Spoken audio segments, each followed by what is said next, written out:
Hello to everyone from World Health Organization, our headquarters here in Geneva. My name is Tariq, and I welcome you to this special press conference following the first meeting of the emergency committee convened by WHO Director General under international health regulations regarding the upsurge of Mpox in 2024.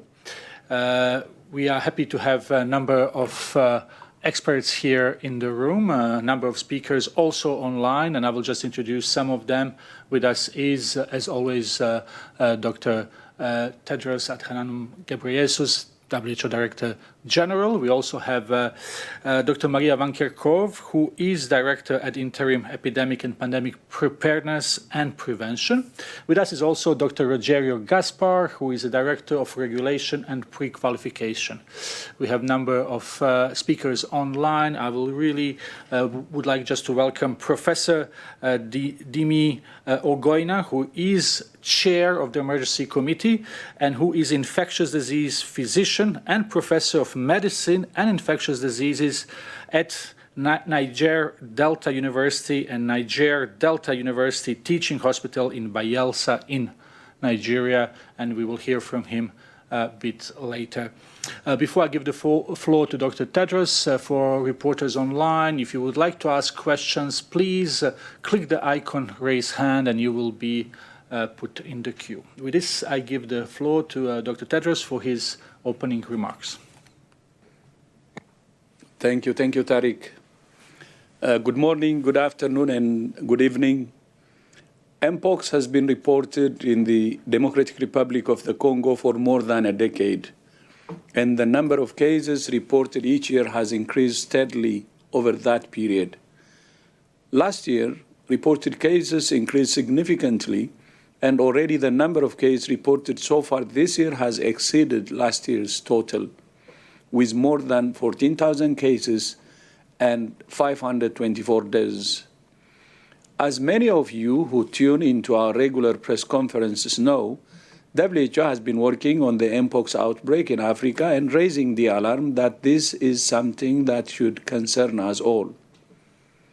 Last week, I announced that I was convening an emergency committee under the international health regulations to evaluate the upsurge of Mpox in the Democratic Republic of the Congo and other countries in Africa. Today, the emergency committee met and advised me that, in its view, the situation constitutes a public health emergency of international concern. I have accepted that advice. The detection and rapid spread of a new clade of Mpox in eastern DRC, its detection in neighboring countries that had not previously reported Mpox, and the potential for further spread within Africa and beyond is very worrying. In addition to other outbreaks of other clades of Mpox in other parts of Africa, it's clear that a coordinated international response is essential to stop these outbreaks and save lives. A public health emergency of international concern is the highest level of alarm under international health law. The emergency committee's advice to me and that of the African CDC Centers for Disease Control and Prevention, which yesterday declared a public health emergency of regional security, are aligned. WHO is on the ground, working with the affected countries and others at risk through our country and regional offices, as well as with partners including the Africa CDC, NGOs, civil society, and more. For example, we're providing missions to analyze blood samples and confirm cases of Mpox. We're supporting laboratories to sequence viral samples. We're on the ground supporting case investigation and contact tracing, risk communication, and community engagement. We're training health workers and supporting clinicians to provide appropriate care. We're supporting countries to access vaccines and develop the strategies to roll them out, and much more. To fund this work, WHO has developed a regional response plan requiring an initial $15 million US. We have released about $1.5 million from the WHO Contingency Fund for emergencies, and we plan to release more in the coming days. We're also appealing to donors to fund the rest of the response plan. WHO is committed in the days and weeks ahead to coordinate the global response, working closely with each of the affected countries and leveraging our on-the-ground presence to prevent transmission, treat those infected, and save lives. I thank the Emergency Committee for its work and advice. And I would like to give the floor to Professor Demi Ogwoina, the chair of the Emergency Committee, to summarize the committee's considerations. Professor Ogwoina, you have the floor. Thank you very much, DG. Let me say good afternoon, good morning, and good evening to everybody. The DG has given an overview of the constitution of a committee, the Emergency Committee on Upsurge of Mpox 2024, and we had 16 members that constituted them as members of that committee, and the meeting held today, 14th of August, this evening, a few hours ago, and 15 of the membership were in attendance. Essentially, our assignment was to determine whether the event, which is the upsurge of Mpox in parts of Africa, constitutes a public health emergency of international concern. And we are required to base our decisions on the IHR criteria for declaring a public health emergency of international concern. So members of the committee listened to presentations from the WHO Secretariat on the global Mpox outbreak, risk assessment, and current challenges, activities that have been undertaken by the WHO and including the WHO Afro region. Members of the committee also listened to presentations from most affected state parties, including the DRC, Rwanda, Burundi, South Africa, Kenya, and Uganda. Following this, members had a deliberative session where we looked at the three major criteria, which one, whether the current upsurge of Mpox in parts of Africa is an extraordinary event. And in the view of all members, it was unanimous that the current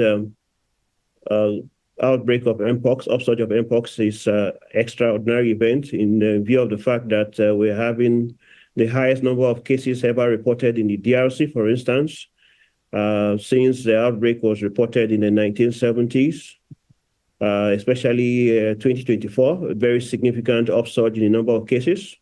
The fact that children, the vulnerable children, pregnant women are also impacted, and a number of mortalities have been reported. Secondly, the emergence of a completely new strain of clade 1. Clade 1 is historically known to be more severe in clinical presentation and perhaps more transmissible than clade 2. And now there is an emergence of a new strain that is widely referred to as clade 1B.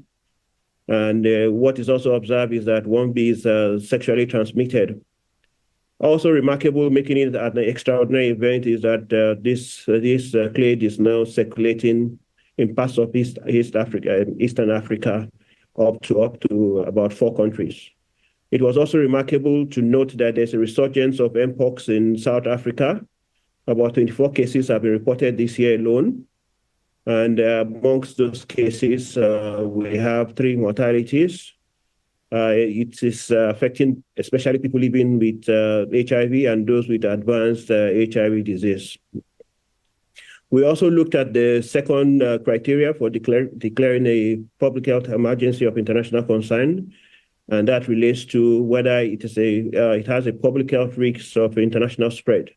Evidently, the fact that the new clade that is sexually transmissible has spread to other African countries, and before now, these African countries have never reported a single case of Mpox. including Uganda, Rwanda, Burundi, Kenya, reporting new cases of Mpox. And the outbreak in Burundi, for instance, is very concerning because of the geographical dispersion of a number of cases reported there. So we believe that it's already a risk for international spread. And of course, there is also the chance that it could spread beyond Africa to other regions of the world. The third is whether it requires an international coordinated response. Evidently, what we have now, this challenge of upsurge of Mpox requires a coordinated response, not only in Africa, but globally, so that collectively all parties involved can work to improve surveillance, diagnosis, and other public health responses that are needed to nip this challenge in the bud. So having done that, we made a recommendation, and all 15 members in attendance were fully in support of all elements of the criteria needed for declaration of a public health emergency. The second assignment was to advise on proposed temporal recommendations, and those recommendations will be made available in the following days by the WHO. But just to emphasize 3 points. One is that there is need for improved investment in understanding the natural history and the knowledge gaps that are peculiar to, especially to Africa, regarding Mpox. Ultimately, addressing these knowledge gaps and improving understanding will help to devise preventive strategies, public health response, and the use of medical countermeasures such as vaccines and therapeutics and the likes. Also very important is the development of targeted interventions, prioritized targeted interventions that will address the problem according to the context in which the problems are being faced in specific African countries that are most impacted. At the background of all these recommendations is a continuation of the standing recommendations that, of course, we know that Mpox is still ongoing in many other parts of the globe, and that there's a need for concerted effort by all stakeholders, not only in Africa, but everywhere else. So in summary, those were the lines of thinking of the emergency committee and the basis of our recommendation to the DG, and that this should be considered for declaration as a public health emergency of international concern. Having said this, I would like to, on behalf of the committee, appreciate the DG and the WHO for inviting us and nominating us to serve to undertake these assignments. Back to you. Thank you very much, Dr. Tedros, and many thanks to you, Professor Ogoina. It was a long day for you. We will now open the floor to questions from journalists, and we will start with Helen Branswell from STAT. Helen, please go ahead. Thank you very much. I want to know about the thinking of the emergency committee on use of vaccine to try to bring these outbreaks under control. Global supplies are limited, and one reads that it's estimated that 10 million doses may be needed and only 200,000 may be available. How is it going to be determined how vaccine will be distributed? Who will be in top priority? Which countries will get it? Who's going to decide that? Thank you. Thank you very much, Helen. Maybe we can start with Professor Ogoina, and then we will see if we can have someone else to add. Professor, please. Yeah, thank you very much for that question. So I think the issues of medical countermeasures, including vaccines, was extensively discussed by members of the emergency committee, and it was highlighted at that meeting that there are still gaps in access to vaccines, especially in many parts of Africa. And even when resources are available, in some situations, perhaps the global supply of vaccines may not be sufficient to address the needs of Africa. So this is an ongoing problem, but what is important is that all parties that made a representation at that meeting have recognized the importance of the elements, a concurrent element of vaccine in addition to surveillance, because it's very important that you understand your outbreak for you to ultimately decide what group of persons to vaccinate.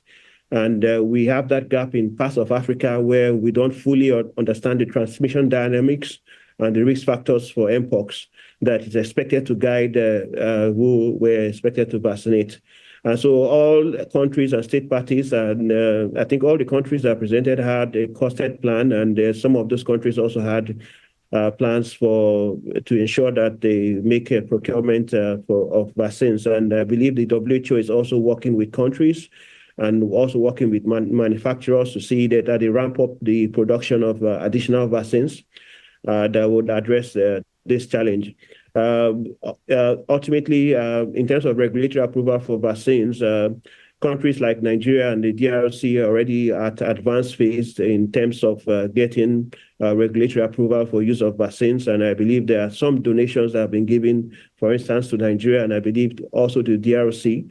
And most of these countries already have some plans in distributing vaccines. But the challenge is that these vaccines are not sufficient, even if we need to use our theoretical knowledge to categorize the risk groups, including children, people with immunosuppression, pregnant women, healthcare workers, and the likes.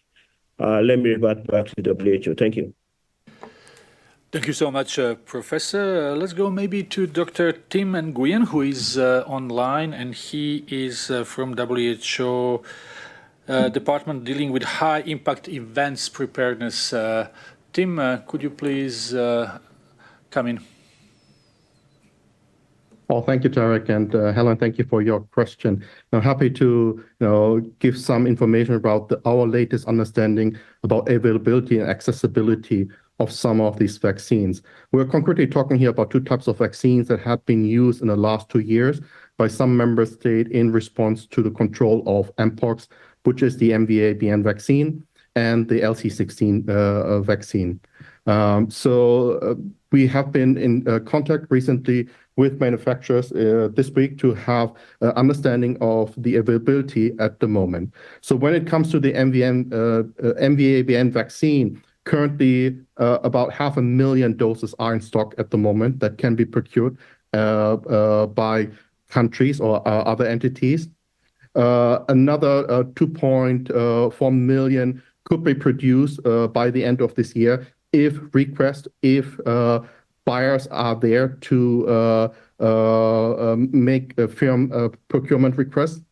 And for 2025, there could be another 10 million doses produced, but there needs to be a firm request for those manufacturers to plan for the production of these vaccines. So that's what is our understanding around the MVA-BN vaccine at the moment. At the same time, we work with our partners through the so-called IMCM-NET partnership, specifically here with Gavi, the Vaccine Alliance, and UNICEF to work on a donation scheme for those countries that have stockpiles, that have reserves of the vaccine, and best to donate them to recipient countries that are in need.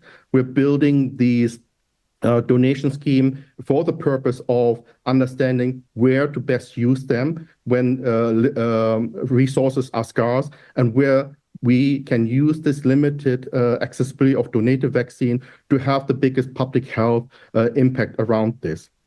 When it comes to the LC16 vaccine, this is a very special vaccine in terms of that this vaccine is not commercialized, but at the moment produced on behalf of the government of Japan. In previous incidences, the government of Japan was very generous when being asked to donate vaccine to countries. And this is also one way for WHO to work with countries and with the government of Japan to facilitate donation of the LC16 vaccine, which has a considerable size in their stockpile at the moment. I stop here. Thank you. Thank you so much, Dr.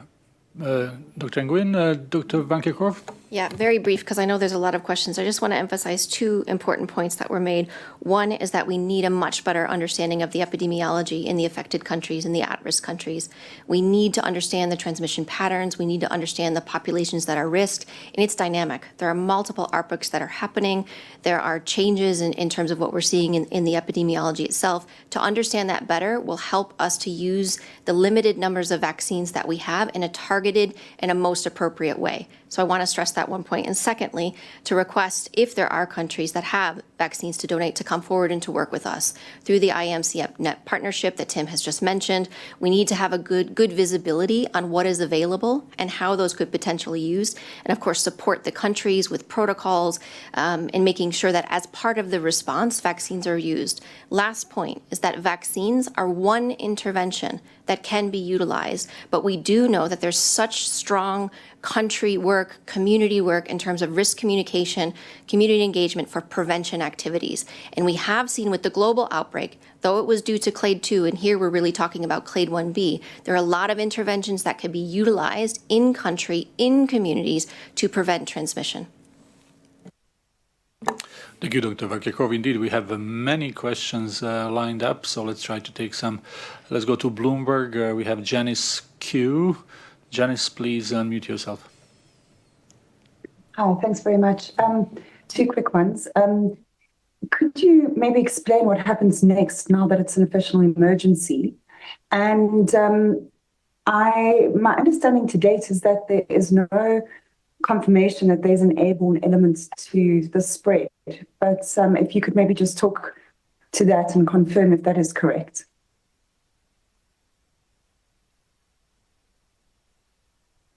So perhaps I can start. So as Professor Ngoya said, that the Emergency Committee is working on drafting some temporary recommendations for the consideration of the Director General to issue.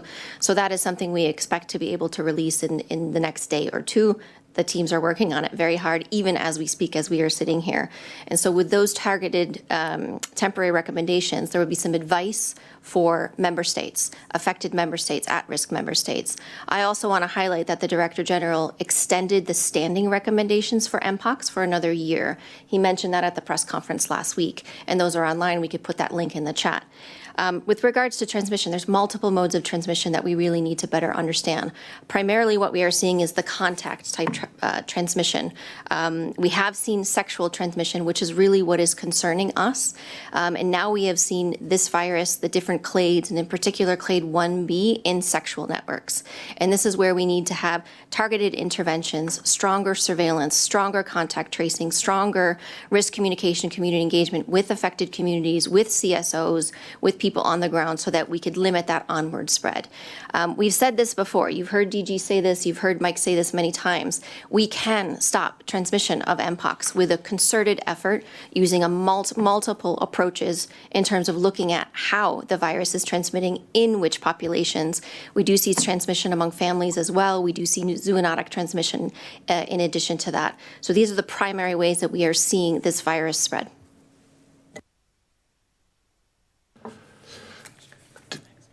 Thank you very much, Dr. Vakirkov. Let's move to the next question. We have Priti Patnaik from Geneva Health Files. Priti, please go ahead. Hi, good evening. Thank you for taking my question. I had just two quick questions. One is on the status of the emergency use listing, if there could be an update on that. And second, my understanding is the amended IHRs will not apply to this particular emergency because they come into force only 10 months from now. If you could clarify that. And just another small question on, you winded down the declaration of a fake for Mpox for another strain last year. But do you think that could have the world lost time in some sense? If you could help us understand that. Thanks. Thanks, Priti. We have really many questions, many reporters online waiting. So let's try to really limit the number of questions per reporter. But let's try with let's go with the pre-qualification with Dr. Rogerio Gaspar, who is Director of Regulation and Pre-Qualification, and then we will see if we can answer the questions. Okay, thank you, Tariq. So regarding the emergency use listing, and just to remember that emergency use listing is a temporary measure to be used in a particular situation, can be used outside of the FAQ, and that's why the Director General triggered the emergency use listing process last week, even before the meeting of the IHR. The Department of Regulation Pre-Qualification, through the Pre-Qualification Unit, has been in contact with both manufacturers of vaccines, but also with therapeutics and diagnostics for the last 2 years. As the emergency use listing was triggered last week, we accelerated the contacts with the companies, and I can announce that one of the companies is prepared to submit most of the documentation needed by this week, by the end of this week, and we have a critical meeting with the second manufacturer of another vaccine beginning of next week.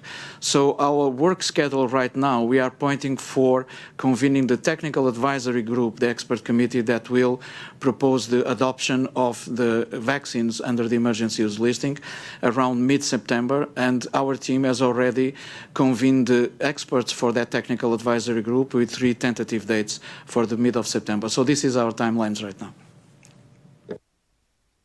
Thank you very much, Dr. Gaspar. Let's maybe go for the second question. The question was about international health regulations and amended regulations.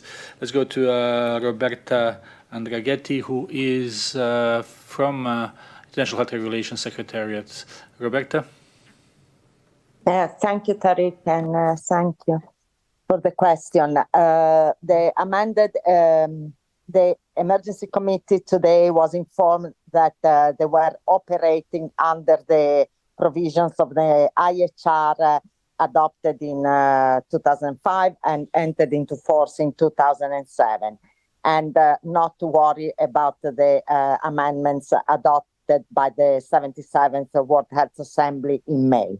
Those amendments will be entering into force 12 months from the date the DG officially notifies state parties about the amendment, and at present, as requested in the adopting resolution by member states, there is a linguistic conformity and accuracy check of the translation in the 6 different languages. Then once we have concluded that accuracy check process, then the Director General will be formally notifying state party in the 6 official languages, and the amendment will be entering into force in 12 months from then. Over. Thank you. Thank you very much, Roberta. Let's move on, and if it's possible really to have one question at a time. Catherine Fiancambo-Conga from France 24. Catherine, please go ahead. Thank you, Tarek. Good evening to all of you. My question is related to the spread, and particularly in the other parts of the globe. As we know that countries like Uganda, Kenya, Rwanda are very touristic countries, and people are coming from abroad to visit the country. So what is the situation for the moment? And also about the funding. I suppose that the funding is needed, highly needed, and what is the situation? Thank you. Thank you very much, Catherine. For the first question, maybe we start with Professor Ogoina about the situation in African countries. Thank you very much. So regarding the situation in African countries, from January to perhaps July or so, we have, let's talk about the most impacted African countries that are witnessing this upsurge. So DRC, for instance, has over 14,000 confirmed cases. And of course, this is an underestimation because a number of the cases in the DRC are not tested. And as such, it's likely that there's a significant underreporting in the DRC. Kenya has reported 1 case. Uganda has reported 2 cases. Rwanda, 4 cases. Burundi has reported, I think, about 100 cases. And as I said in my earlier remarks, that the situation in Burundi is actually of concern. because the cases are reported within a space of a month. And they were affected about 22 or 23 out of the 40-something districts in the country, which is actually very remarkable and suggests that there was an ongoing, unrecognized transmission, human-to-human transmission in that country even before the first case was detected. In South Africa, 24 cases, as I said earlier on, has been reported this year, and 3 of those cases have died. Those deaths were amongst people with advanced HIV disease. What is also important is that we are seeing a trend that sort of parallels the historical knowledge of the HIV pandemic, where disease is being transmitted from one country to the other through various networks, including sexual networks and even travel. So long-distance truck drivers have also been known to be exposed and also had confirmed cases moving from one country to the other. So amidst this number of cases, in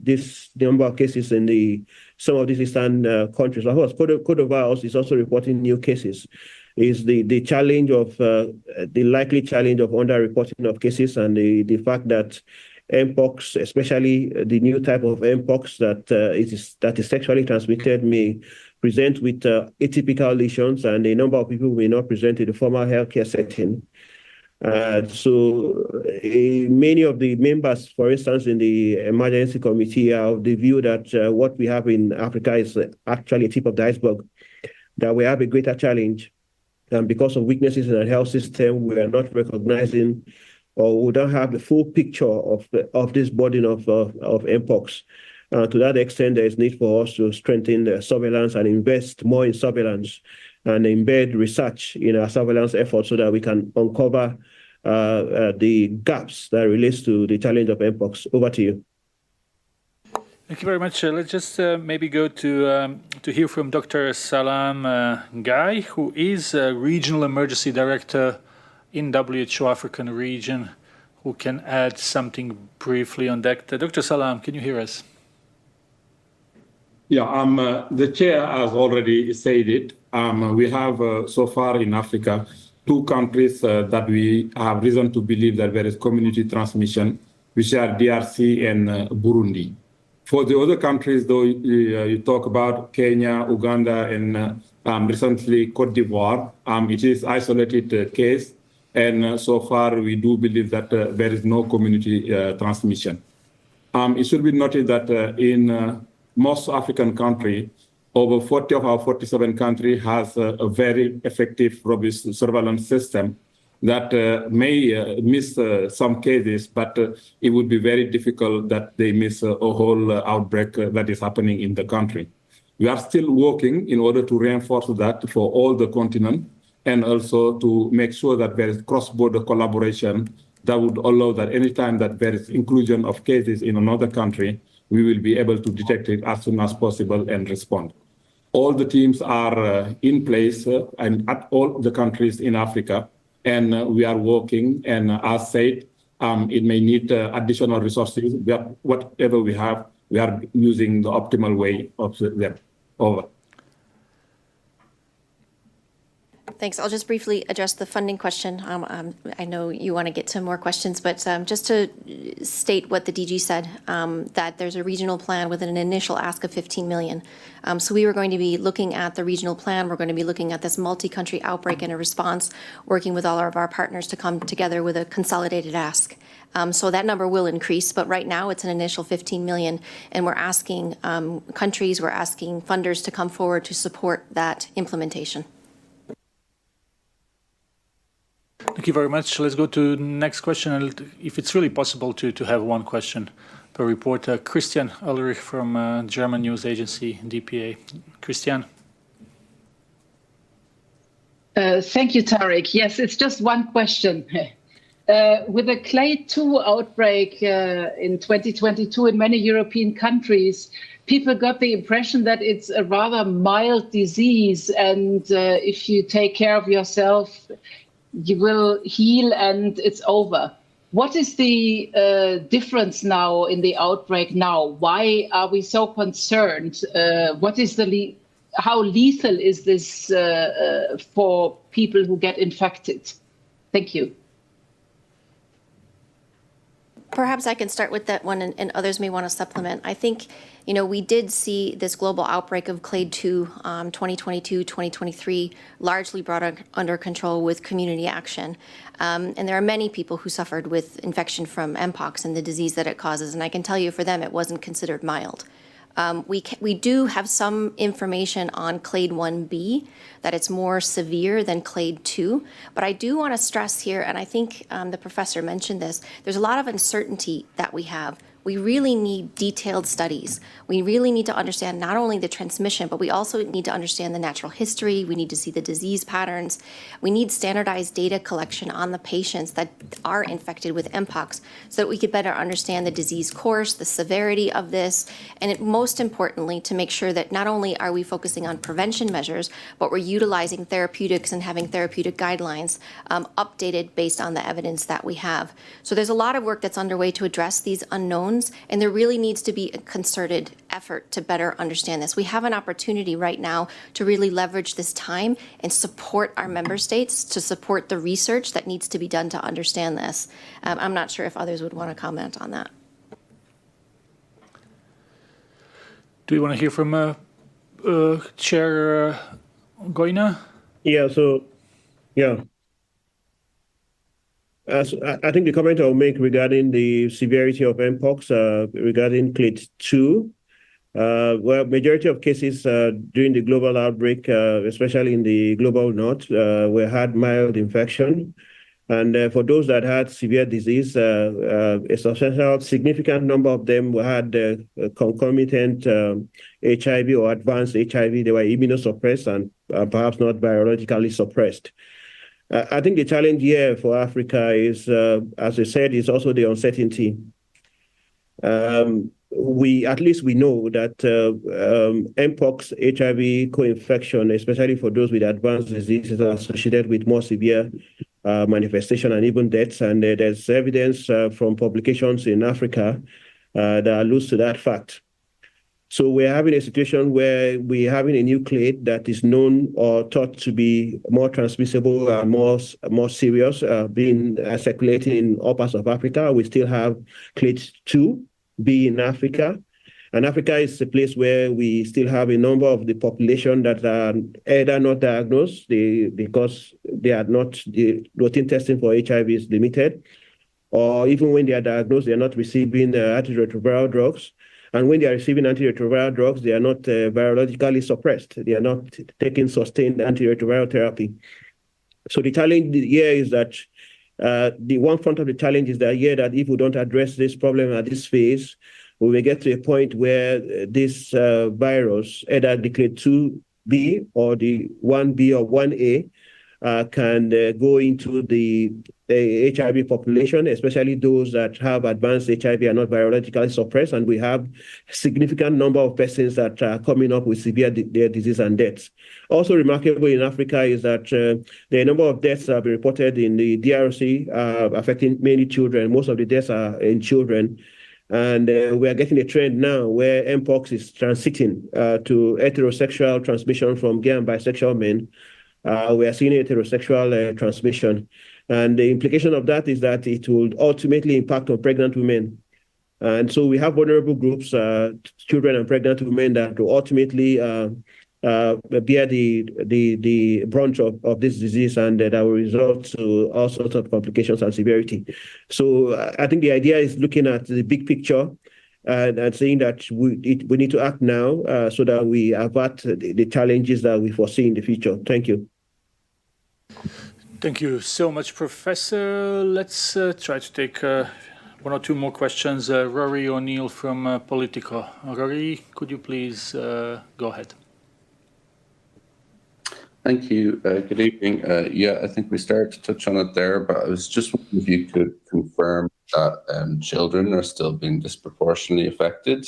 This situation report in June, I think, certainly confirmed that, but we've had a lot of cases since then. So I was wondering if you could confirm we're still seeing that pattern bear out where children under the age of 5 are being infected at a disproportionately high rate. Thank you very much.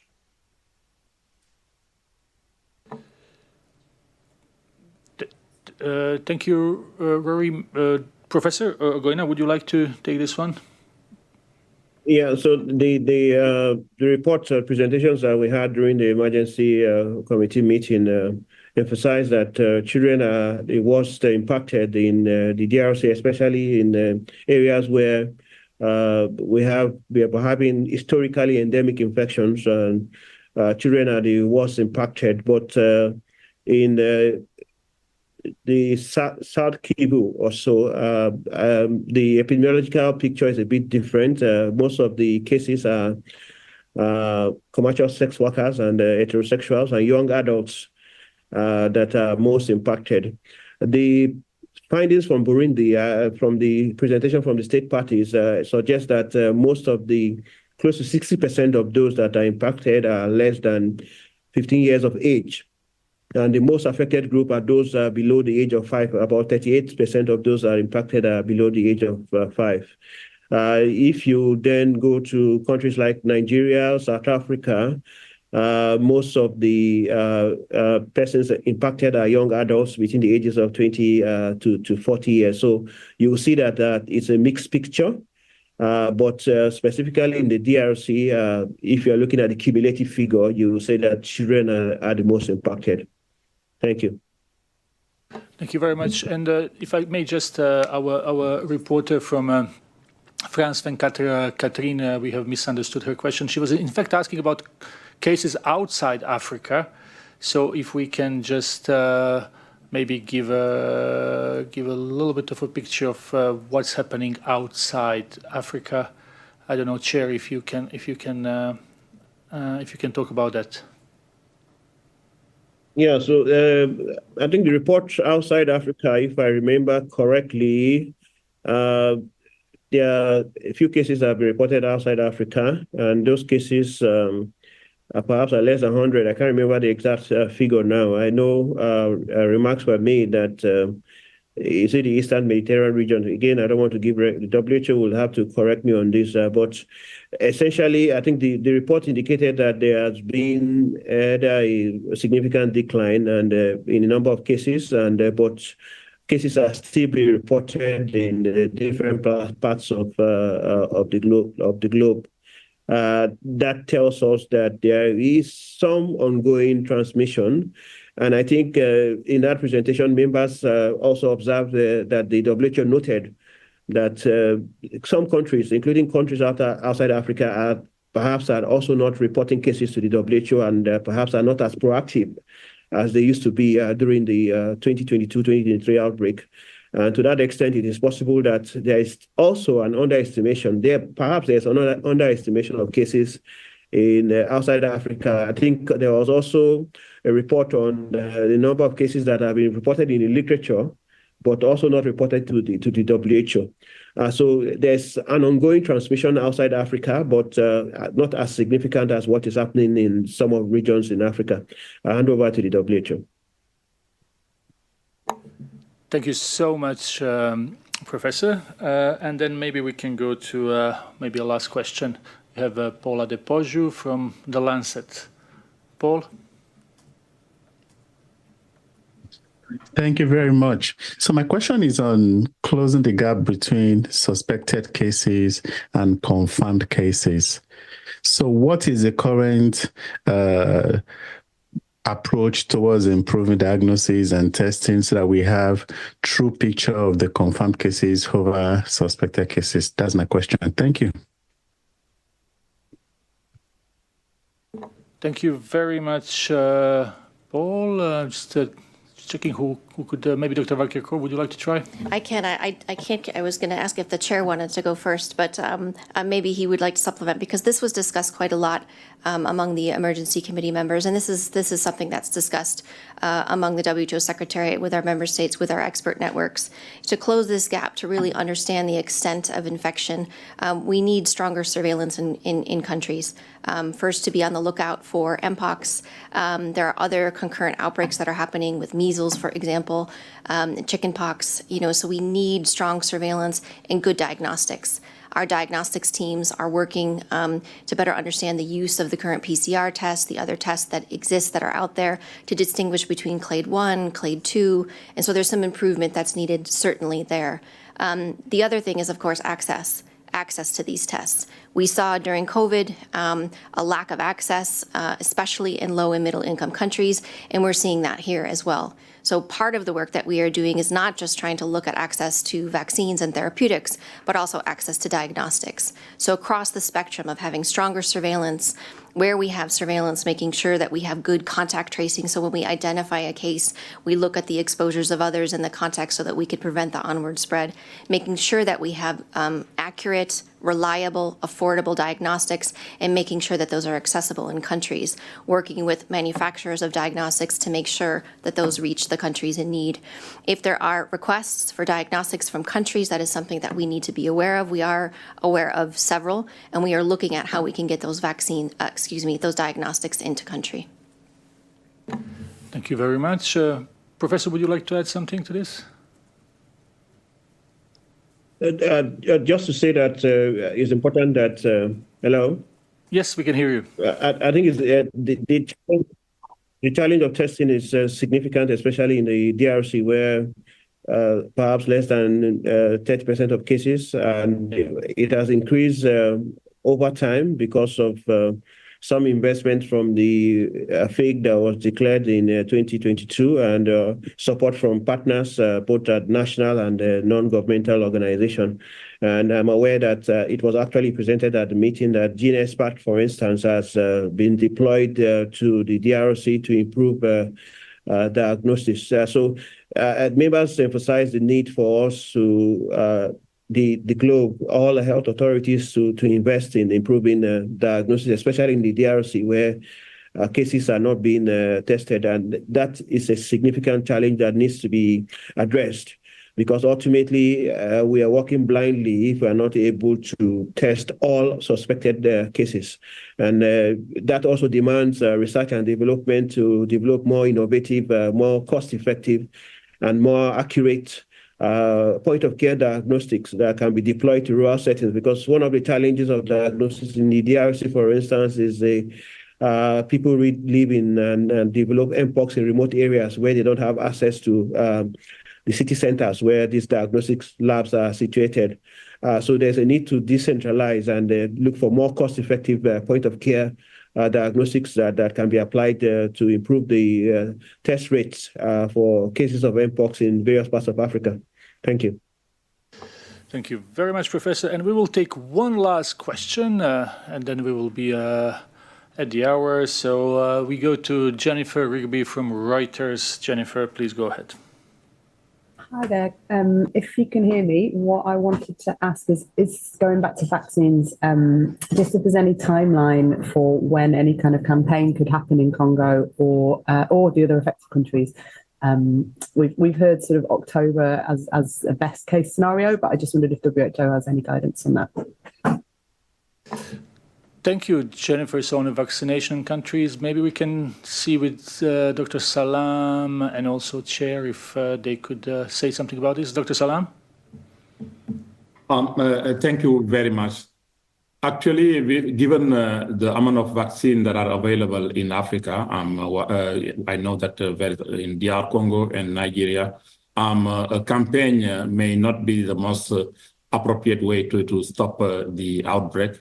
It should be evidence-based with epidemiology and very targeted intervention that we will be advising. The work is ongoing on the regulatory side in parallel with the EP and the implementation science that we are looking for. So likely the first countries to go for vaccine will be DR Congo that already have a proposal of vaccine. Nigeria also is advancing with our colleague from Africa CDC. They are also working with us in parallel. Thank you very much. And Professor Ogoina, would you like to add something on this last question? Fully agree. Nothing to add to what Dr. Abdullah said. Thank you very much. Well, with this, we are bringing this press conference following emergency committee meeting to the end. We will send video footage of this press briefing, as well as the opening remarks by Dr. Tedros by email, as we always do.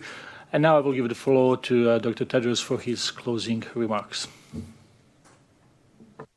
Yeah, thank you. I would like to thank Professor Ogoina for chairing the emergency committee, and also for his presentation and participation in this presser, and through him also to all members of the emergency committee. And I would like to thank the members of the press for joining us today, and see you next time.